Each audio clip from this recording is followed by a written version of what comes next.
remember they have this curious habit of driving on the right, George? Yes, sir. I think I'd better drive now, George. She is powerful, isn't she? It's a 2.2-litre six-cylinder engine, sir. Listen to that, George. What? What is it, sir? The silence. If you're frightened, get in the back, George. She's very smooth, George. Hydrogas suspension, sir. This is a marvellous new car, George. As with all our cars, it's a Leyland, like the Jaguar, sir. Oh là là, merci. Vous allez à Paris? Oui, nous y serons dans 1 heure et quart. I didn't know you spoke French, George. Well, you know it now, Archibald.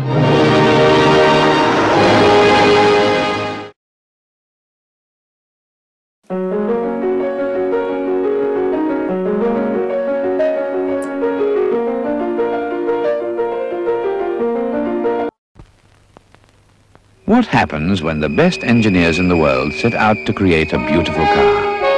You get beauty with brains behind it. You get two different body shapes, a true four-door saloon and a two-door coupe. And they are beautiful. Two different body shapes, each with three power options. A 1.3-litre, 1.8 and 1.8 TC. Two different body shapes, each with three trim options. Deluxe, Super Deluxe, and TC. And they are all beautiful. When British Leyland set out to create a beautiful car, you get 10 cars called the Morris Marina. Beauty with brains behind. Hello, I'm Archie Luxury, and welcome to the program Fuckers! Hello, fuckers! How are you, fuckers, today? And I gotta tell you, now that I'm back from Bangkok and my Asian adventure, it's given me some time to reflect on some things in my life. And what is the most ridiculous thing I saw on my recent adventures abroad? What do you think the most ridiculous thing I saw was? And it was actually an advertisement for a British product. Yes! It was an advertisement for a British product. And I gotta tell you, fuckers, that there's nothing like a little bit of dishonesty in advertising. We all do it. We stretch the truth, we exaggerate, and companies, they all want superheroes. So, you know, who's to blame? It's the old chicken and egg scenario. But I gotta tell you, fuckers, I've got to tell you, one of the most hilarious things I saw in my recent adventures abroad was actually a very simple advertisement. A very simple advertisement. And this had me in stitches. It had me in stitches. And it's an advertisement for MG. You know, those dodgy MGs. Come on, even TGV, my good old mate in the motor trade, governor, he would sing the horrors of the British MG. And it's the MG campaign in Asia. British passion. British passion. And this really fucking made me laugh. It really made me laugh, because let's be completely honest here, and let's be truthful. The only fucking thing the British worker is passionate about is the 3-day fucking week. The 3-day fucking week. That's all the British worker cares about. And it's absolutely fucking ridiculous. How fucking stupid do the Brits think the Thais are? Do the Brits think that they can explain the demise of the British car industry because the Brits are passionate? No! No! The Brits were slaughtered on price because the public, the car-buying public, was sick of badly made, overpriced pieces of fucking shit.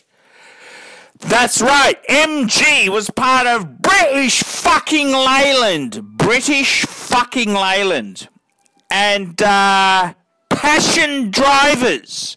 The only thing British workers are passionate about is the 3-day fucking week. And it's absolutely appalling how these companies patch off their shit products halfway around the world and then call it passionate and inspiring.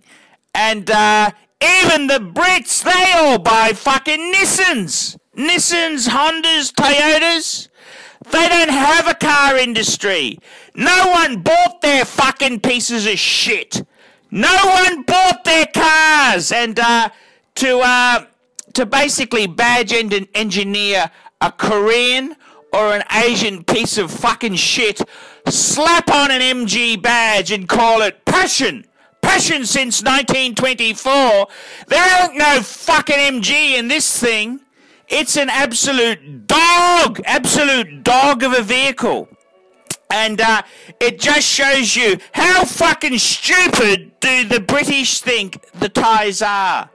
And the only godsend is I didn't actually see any MGs on the road. So the Thai people aren't as stupid as their fucking MG advertising would make you believe. And it's just absolute, it's an absolute fucking joke. It's a joke, fuckers. British standards born by passion. The British standards, yeah, you fucking Brits, you fucking pommy bastards had no fucking moral conscience selling that piece of shit engine to, who did you sell it to? You sold it to Kia, you fucking asshole Brits. You sold the Kia engine with its fucking head troubles. And you had no consciousness selling this to the Koreans. And it's an absolute British standards. What are British standards? That's the 3-day fucking week. And, you know, the welfare mentality. You know, it's like these bludgers. You get these bludgers in Australia who go on the disability pension and they think they hit the jackpot. They hit the fucking jackpot. They don't need to work. They don't need to do anything. They can just sit there in their lazy, self-absorbed ways and suck on the teat of society. Suck on the teat of society. So, fuckers, I just wanted to ask you people, what did you think of this advertisement for MG? And thank God the Thai people aren't stupid enough to be sucked in by this British fucking bullshit. I'm Archie Luxury. Tell me what you fuckers think of that. Nice one, Archie. You tell them. America is coming home in the shape of things to come. Triumph's bold slashing wedge, TR7, at a bold slashing price, $49.95.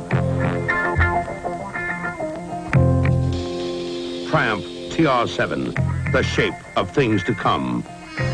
At a price you can afford today, $49.95.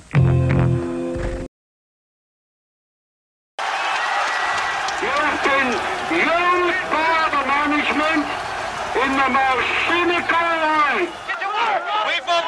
Unsurprisingly, British Leyland was on a slide into oblivion, and that's before we get to the biggest problem of them all. Where a German manager was spending 5% of his time on industrial relations, the people at British Leyland, and Ford for that matter, were spending something like 60% of their time on industrial relations. The trade unions would have to accept some responsibility. The major responsibility was management. The managers who were there at the time, looking back on it now, would agree that there were lots of things they should have done earlier had they known, but they didn't know. The whole policy that was being pursued at the time, in my view, was wrong. Trade unions had no part, or indeed no authority within that framework at all. They were the people who made the cars. I mean, take Derek Robinson, for example. He worked in the industry all his life. And then you bring in managers who, from a business studies course, who've got a degree in business management, couldn't mend a puncture in their motorbike. And then you speak about the people who made the cars as the problems. Well, in the first half of '77, I went there on November the 7th. In the first half, there were 357 stoppages at Longbridge alone. Strikes were exceptions rather than the rule. In my 5 years at British Leyland, the real major crises amounted to 8, and that was 8 occasions when the whole business stood a very serious chance of coming to a total end. America is adapting to the shape of things to come. Triumph TR7 with 5-speed transmission or optional automatic, wide steel-belted radials, front disc brakes, front-end spoiler, rack and pinion steering. Motor Trend calls it the best thing under 5 figures to come out of England in years. Triumph TR7, the shape of things to come.